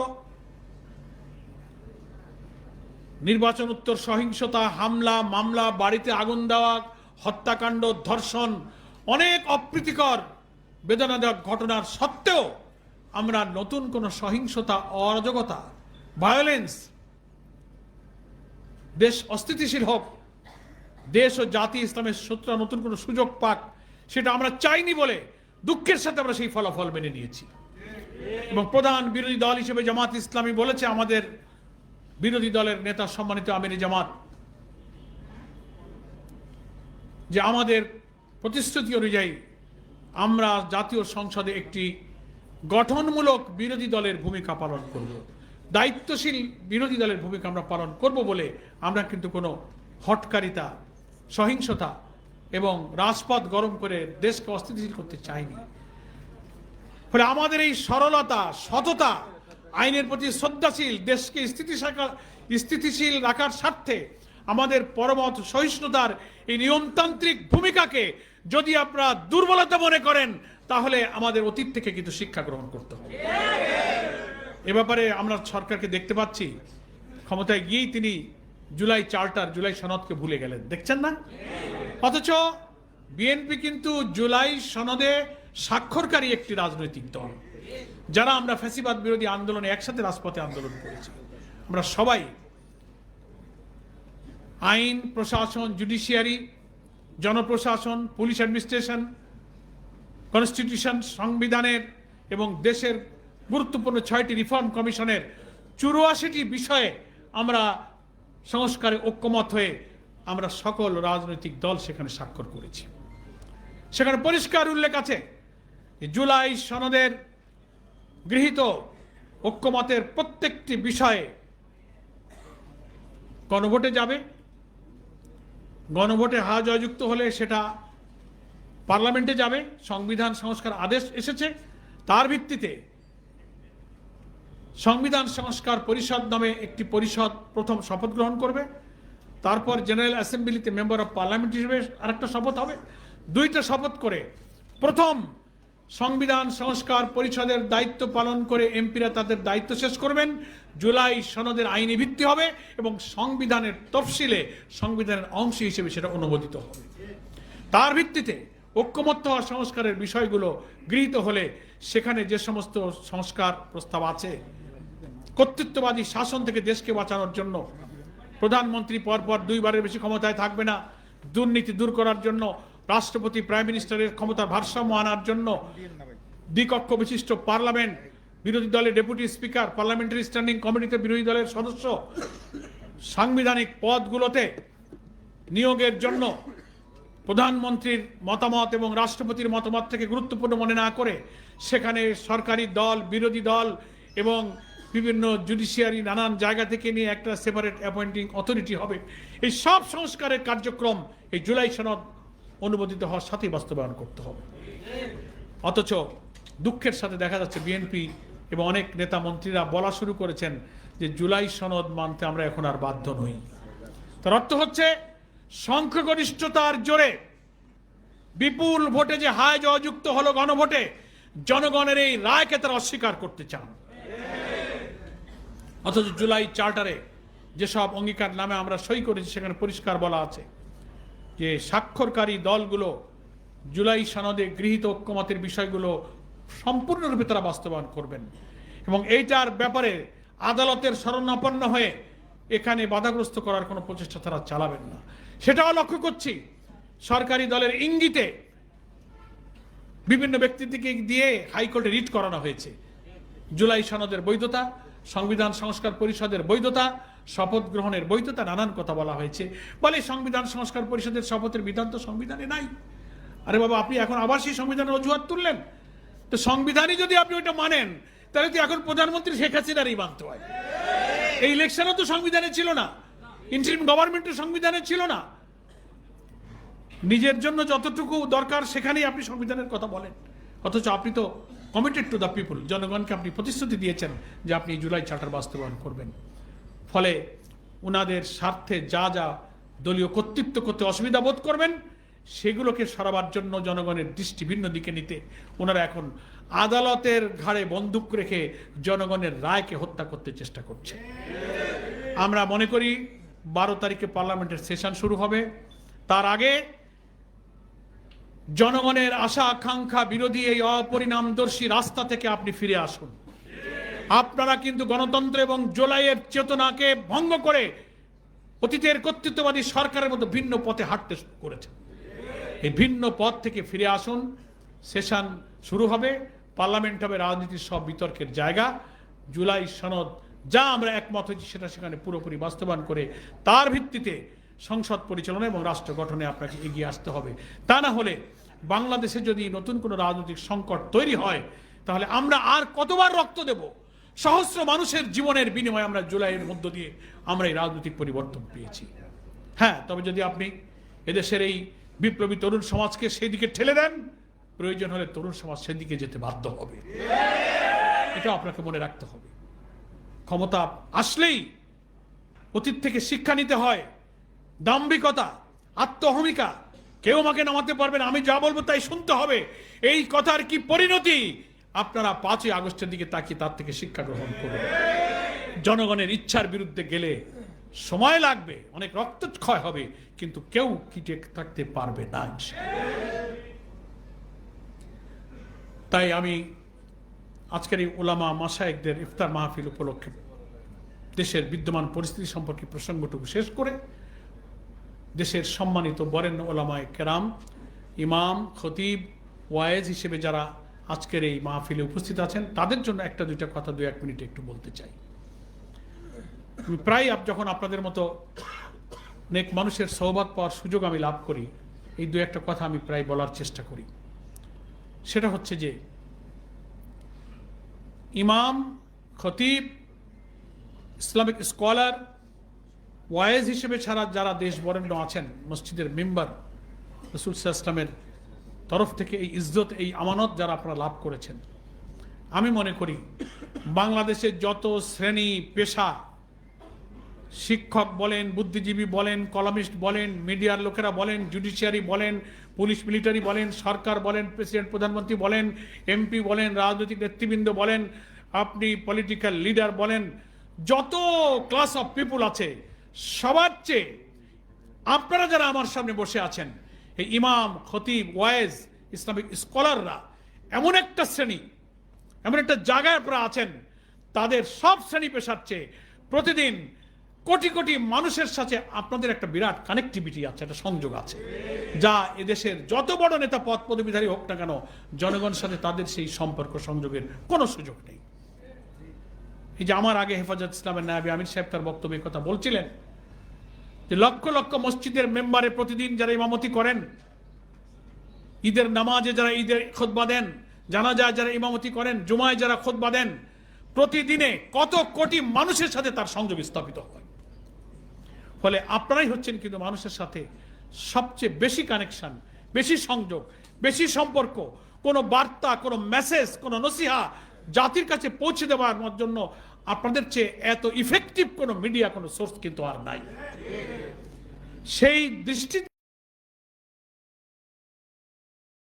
আমি আপনাদের কাছে 2-1টা সাজেশন দিতে পারি। আল্লাহ তাআলা আপনাদের এই যে ইজ্জতের জায়গায় রেখেছেন, এখান থেকে আমাদের প্রিয় জন্মভূমি বাংলাদেশ, আল্লাহ আমাদেরকে এখানে জন্ম দিয়েছেন, পয়দা করেছেন। এই দেশে আল্লাহ তাআলার দিন বাংলাদেশ, আপনি দ্বীনের মৌলিক বিষয়গুলো সম্পর্কে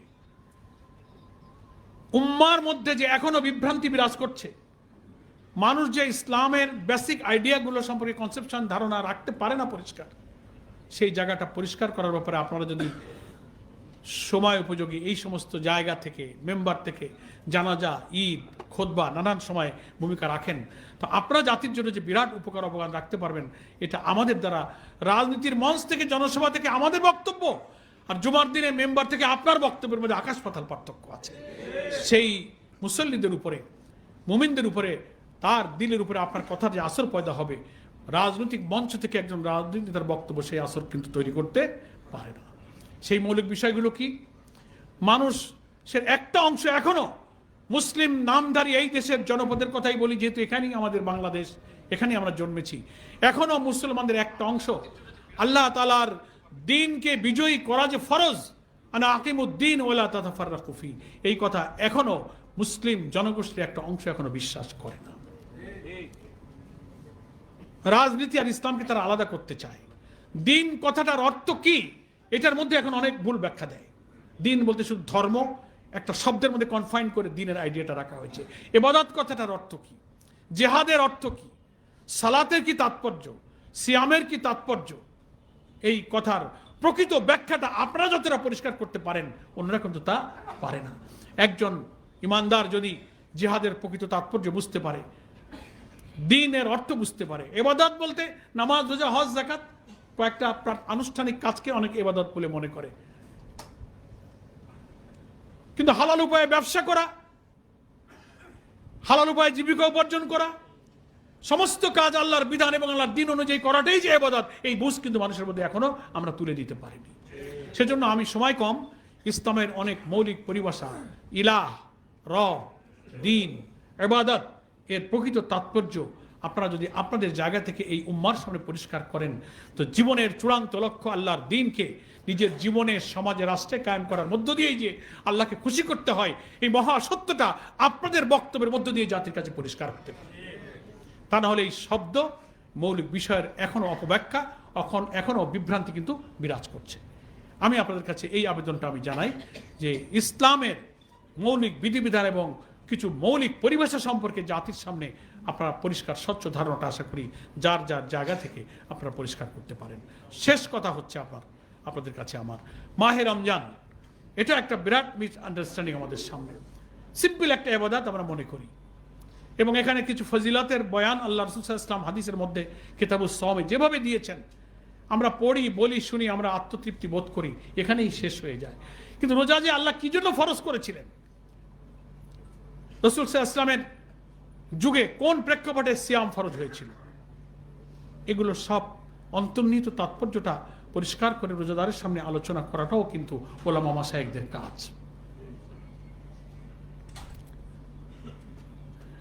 রমজানের সমস্ত ফজিলত এবং গুরুত্ব, তাৎপর্য, সওয়াব, নেকি, গুনাহ মাফ, ক্ষমা, করুণা, 70 থেকে 700 গুণ, জান্নাত, শয়তানকে আটকে রাখা, এত ফজিলত, এত নিয়ামতের সবকিছুর বরকতময় কারণ হলো যে আল্লাহ তাআলা এই মাসে কোরআনকে নাজিল করেছিলেন।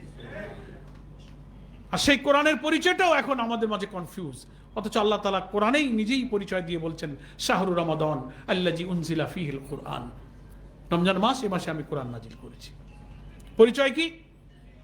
হুদাল লিন-নাস ওয়া বায়্যিনাতিন মিনাল হুদা ওয়াল ফুরকান, গোটা মানব জাতির জন্য। হুদা লিন-নাস, নাস মানে মানুষ, হোল ম্যানকাইন্ড, সমস্ত সভ্যতার জন্য এটা হচ্ছে একটা ওয়ে অফ লাইফ, একটা কনস্টিটিউশন, একটা সংবিধান, এটার নাম হচ্ছে হুদা। মানুষকে এটা অনেক সময় আমরা বুঝাতে পারি না। ফলে যে মাসে রমজানের এই রোজা ফরজ হলো সেটা কোরআন নাজিলের মাস। কোরআন যে মাসে নাজিল হলো সেই মাসেই কেন সিয়াম ফরজ করা হলো? সেই মাসে সিয়ামের ফরজের তাৎপর্য হলো যে কোরআনের বিধান মানতে, জীবনের, সমাজে, পরিবারে, রাষ্ট্রে এটা মানতে গেলে তাকওয়ার গুণের প্রয়োজন হয়। তাকওয়া ছাড়া মানুষ কোরআন বুঝতে পারে না। হুদাল লিল মুত্তাকিন, তাকওয়ালা লোকেরাই কোরআন থেকে হেদায়েত লাভ করতে পারে। ফলে আপনি হেদায়েত পাবেন, দ্বীন মানবেন, প্রোভাইডেড আপনাকে তাকওয়াবান হতে হবে। এই জন্য আল্লাহ তাআলা কোরআন নাজিলের মাসেই এই সিয়ামের বিধানকে আবার ফরজ করেছেন। হুদাল লিল মুত্তাকিন যেমন ওখানে বলেছেন, আবার বলা হয়েছে যে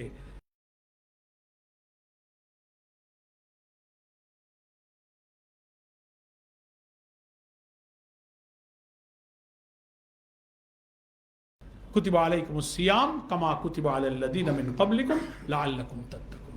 আশা করা যায় রোজা তোমাদেরকে তাকওয়ার গুণে গুণান্বিত করতে হবে। ফলে কোরআন, রমজান আর তাকওয়া তিনটা কিন্তু খুব কোরিলেটেড, পারস্পরিক সম্পর্কযুক্ত তিনটার সাথে। এটা হচ্ছে কোরিলেশন।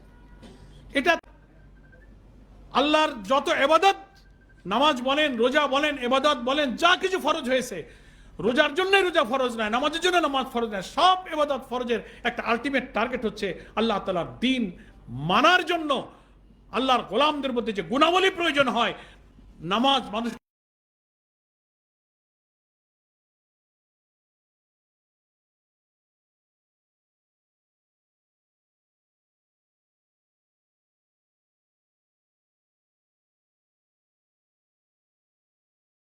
সে গুণাবলী তৈরি করে। রোজা মানুষের তৈরি হয় যে মোরাল পাওয়ার, মোরাল কোয়ালিটি, একটা নৈতিক ক্যাপাসিটি যে অর্জন করে, সেই ক্যাপাসিটি দিয়ে সে কোরআনকে বুঝবে, জীবনে কোরআন মানবে, সমাজে কোরআনের বিধানকে চালু করার জন্য সংগ্রাম করবে। সেজন্য তো রাসূল আকরাম সাল্লাল্লাহু আলাইহি ওয়াসাল্লাম কোরআন নাজিলের মাসেই, হিজরতের পরে বদরের যুদ্ধ, দ্বিতীয় হিজরির রমজানে তিনি কিন্তু বদরের যুদ্ধ করেছিলেন, সেটাও রমজান মাস ছিল, 17ই রমজান। ফলে কোরআন নাজিলের মাস যেমন রমজান, তেমনি কোরআনের জন্য যুদ্ধ করার মাসও কিন্তু রমজান। আবার এই কোরআনের বিজয়, মক্কা বিজয়ের মধ্য দিয়ে 8ম হিজরির 10ই রমজান যে মক্কা বিজয় হয়েছিল, সেটাও ছিল রমজান মাস। ফলে রমজান কোরআন নাজিলের মাস, রমজান কোরআনের জন্য যুদ্ধ করার মাস, রমজান কোরআনের বিজয়ের মাস। এই দিনের সংগ্রাম, দিন বিজয়ের গুরুত্ব এত তাৎপর্য যে বদরের যুদ্ধের ময়দানে রোজাদার সাহাবীরা যখন যুদ্ধ করতে করতে ক্লান্ত হয়ে পড়লেন, আল্লাহ রসুল বলে, তোমরা কি আজকে রোজা রেখেছো? রোজাটা আজকে ছেড়ে দাও। তাহলে রোজাটাকে সাসপেন্ড করা হয়েছে দিনের বিজয়ের প্রয়োজনে। তার অর্থ হচ্ছে যে আলটিমেট টার্গেট রোজা নয়, টার্গেট হচ্ছে দিনকে মানা এবং দিনকে বিজয়ী করা।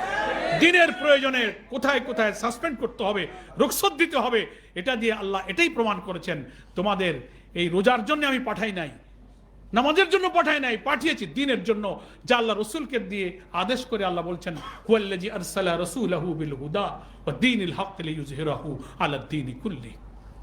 সকল মতবাদের উপরে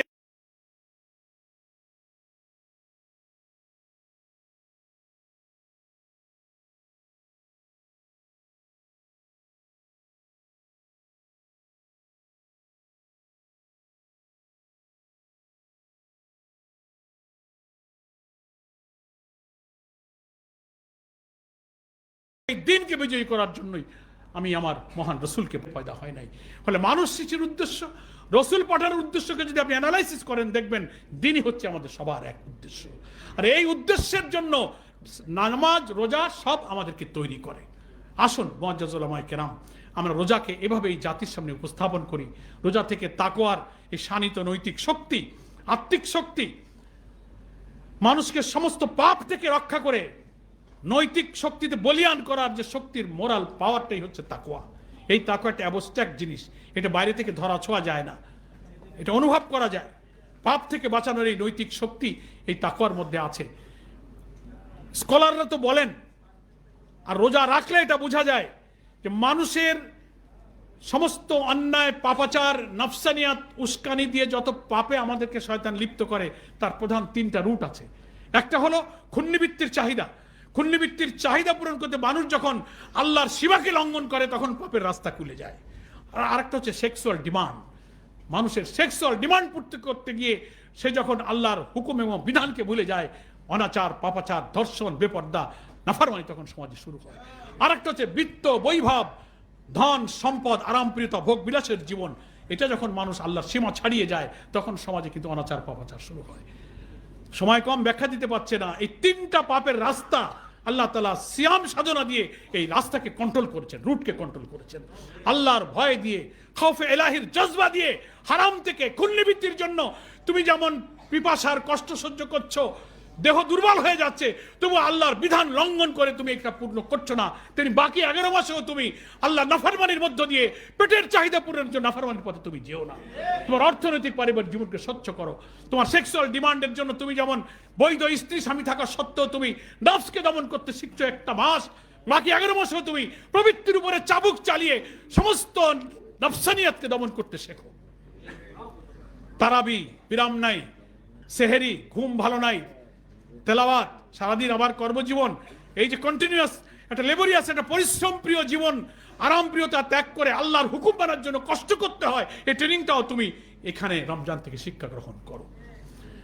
আসুন রমজানের এই অন্তর্নিহিত তাৎপর্যের মধ্য দিয়ে আমরা যারা উলামায়ে দ্বীন আছি, আমরা আমাদের তাকওয়ার শক্তিকে শানিত করি। তাকওয়াটা বাইরে থেকে দেখা যায় না। পাঞ্জাবির ঝুল দেখে আর টুপি 4 কলি কি 5 কলি কি লম্বা, এটা দিয়ে তাকওয়া মাপা যায় না। আপনারাই জানেন, সে হাদিসটা রসুলকে জিজ্ঞেস করেছে তাকওয়া কি, কোথায়? আর তাকওয়া হা হুনা, তাকওয়া নিজের কলবের দিকে তাকিয়ে রসুল ইশারা করেছেন। হৃদয় এমন একটা ভয়, যে ভয় পৃথিবীর কেউ না দেখুক, আল্লাহ আমাকে দেখছেন, আল্লাহর কাছে জবাবদিহি করতে হবে। এই অনুভূতি, এই সেন্সেশনটার নামই হচ্ছে তাকওয়া। এটা আল্লাহর সাথে সম্পর্ক, কোরআনের সাথে সম্পর্ক, নেক মানুষের সাথে সম্পর্ক, আখেরাতের ভয়, মৃত্যুর ভয়, জবাবদিহিতার ভয় ভিতরে ঢুকাতে পারলেই সমস্ত কাজে আল্লাহকে ভয় করা যায়, পাপ থেকে নিজেকে বাঁচানো যায়। এই জন্য আল্লাহ রসুল বলেছেন আস-সাওমু জুন্নাতুন, রোজা হচ্ছে ঢাল। মানে ঢাল যেমন আক্রমণ থেকে আত্মরক্ষা করে, রোজার বিধান পাপ থেকে নিজেকে সেভ করে। আসুন এই তাকওয়ার শানিত অস্ত্র দিয়ে আল্লাহ তাআলার দ্বীন বিজয়ী করার এক যোগ্য মুজাহিদ হিসেবে যদি গড়ে উঠতে পারি, তো কোরআন নাজিলের যে উদ্দেশ্য সেটাও ইনশাআল্লাহ সফল হবে। আজকের এই উলামা মাশায়েখ সম্মেলনে আপনাদের নেক সাহচর্য লাভ করার জন্য আমি আল্লাহর শুকরিয়া আদায় করছি, আপনাদেরকে ধন্যবাদ জানাচ্ছি। সম্মানিত আমির জামাত ডক্টর শফিকুর রহমানের পক্ষ থেকে মোবারকবাদ জানিয়ে আমার নিজের জন্য দোয়া কামনা করে আমার বক্তব্য শেষ করছি। আমা তৌফিক ইল্লা বিল্লাহ, হাযা মা ইনদি ওয়াল ইলমু ইনদাল্লাহ, আলাইহি তাওয়াক্কালতু ওয়া ইলাইহি উনীব। আসসালামু আলাইকুম ওয়া রাহমাতুল্লাহি ওয়া বারাকাতুহু। আলহামদুলিল্লাহ, জাযাকুমুল্লাহ। সম্মানিত হযরত উলামায়ে কেরাম বসবেন একটু। সভাপতির বক্তব্য শেষে ইফতারি আপনাদের হাতে পৌঁছার পর এরপরে ঘোষণা হবো, একসাথে যাবো আমরা ইনশাআল্লাহ। সম্মানিত ভাইয়েরা, আপনাদের কাছে একটা শীট গিয়েছে, শীটটা পূরণ করা হয়ে থাকলে একটু মেহরবানি করে আমাদের ভলেন্টিয়ার ভাইদের মাধ্যমে মঞ্চে পৌঁছে দিবেন। একটি ঘোষণা দিচ্ছি, আমাদের পেশাজীবী ওলামা বিভাগের রোকন ভাইয়েরা যারা মতামত দিতে পারেননি আমাদের একটি সাংগঠনিক কাজের জন্য, আপনারা অনুষ্ঠান শেষে বাম পাশে মঞ্চের এখানে একত্রিত হয়ে মতামত দিয়ে যাবেন। পেশাজীবী ওলামা বিভাগ, আবাসিক ওলামা বিভাগ নয়। সম্মানিত ভাইরা, এ পর্যায়ে সভাপতির বক্তব্য নিয়ে আসছেন বাংলাদেশ জামাত ইসলামীর কেন্দ্রীয় মজলিসুরার সম্মানিত সদস্য, ঢাকা মহানগরী দক্ষিণের সম্মানিত ওলামা বিভাগের সভাপতি, বিশিষ্ট আলেম দ্বীন জনাব মাওলানা অধ্যক্ষ মোশাররফ হোসাইন ভাই। মোহতারামকে বক্তব্য রাখার জন্য অনুরোধ করছি। আসসালামু আলাইকুম রহমতুল্লাহ। আউযু বিল্লাহি মিনাশ শাইতানির রাজিম। বিসমিল্লাহির রহমানির রহিম। শহীদে কাফেলা বাংলাদেশ জামাত ইসলামী ঢাকা মহানগরী দক্ষিণের ওলামা বিভাগ কর্তৃক আয়োজিত জাতির শ্রেষ্ঠ সন্তান ওলামা একরাম খোতাবায়ে ইরামদেরকে নিয়ে ইফতার মাহফিলের আজকের এই প্রোগ্রামের সম্মানিত প্রধান অতিথি, গণমানুষের নেতা, ইসলামী আন্দোলনের অন্যতম পুরোধা,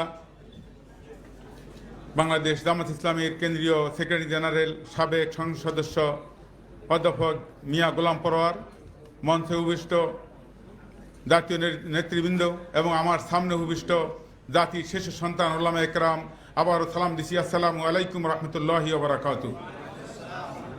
সম্মানিত ওলামা একরাম, এই জাতি যখনই তাদের মাথায় কোনো বিপদ চেপে আসে, বিপদ দেখে, তখন তারা তাকিয়ে থাকে আলেমের দিকে, আলেমদের দিকে। 2024 সালের 5ই আগস্টের ঐতিহাসিক বিপ্লবের মাধ্যমে, ফ্যাসিস্টের বিদায়ের মাধ্যমে যারা এবং যাদের বেশি ভূমিকা ছিল তা ছিল আলেম সমাজের, যাদের বেশি ত্যাগ ছিল সে ছিল কোরআনে হাফেজদের, যাদের বেশি রক্ত ঝরেছে তারা হলো তলবে এলেম, যারা বেশি নির্যাতনের শিকার হয়েছিলেন তারা হলেন এই ওলামা একরাম। আপনাদের সেই ত্যাগের মাধ্যমে আল্লাহ তাআলা আমাদেরকে ঐতিহাসিক বিদায় দান করেছেন। সম্মানিত ওলামা একরাম, বক্তব্য এখানে লম্বা করব না। জাতি যখনই আপনার কাছে, আমার কাছে, তারা কোন দিকে যাবে, কোন পথে চললে তাদের ইহকালীন শান্তি পরকালীন মুক্তি আসবে, এই মাসালা যখন আপনার কাছে, আমার কাছে জিজ্ঞাসা করবে, আমাদের কাছে জিজ্ঞাসা করবে, জাতির শ্রেষ্ঠ সন্তান হিসাবে, জাতির আশাকাঙ্ক্ষার প্রতীক হিসাবে আলেমদেরকে সেইভাবেই গাইডলাইন দিতে হবে। কেননা মহান আল্লাহ তাআলা পবিত্র কালামে স্পষ্ট করে এই আলেমদেরকে উদ্দেশ্য করে বলেছেন, ফাস আলু আহলা যিকরি ইন কুনতুম লা তা'লামুন। অর্থাৎ তোমাদের কোনো বিষয় যদি তোমরা জানতে চাও, আহলা যিকর আহলা ইলম, এই আলেমদেরকে তোমরা জিজ্ঞাসা করো। অতএব জাতি যখন আমাদেরকে কোনো বিষয়ে জিজ্ঞাসা করবে, আমরা যেন সঠিক সিদ্ধান্ত জাতিকে দিতে পারি। যদি আমরা জাতিকে সঠিক সিদ্ধান্ত দিতে পারি, তাহলে রাসূল সাল্লাল্লাহু আলাইহি সাল্লামের উত্তরসূরি হিসাবে আলেমদের ভূমিকা পালন হবে। আজকের এই ইফতার মাহফিল থেকে, আজকের এই আলোচনা সভা থেকে, আজকের এই মঞ্চ থেকে যে কথাগুলো আলেমদের উদ্দেশ্যে বলা হয়েছে, তার একটি কিঞ্চিত পরিমাণ যদি আমরা আমল করে ময়দানে যদি আমরা জাতিকে পথ দেখাতে পারি, তাহলেই সার্থকতা আসবে।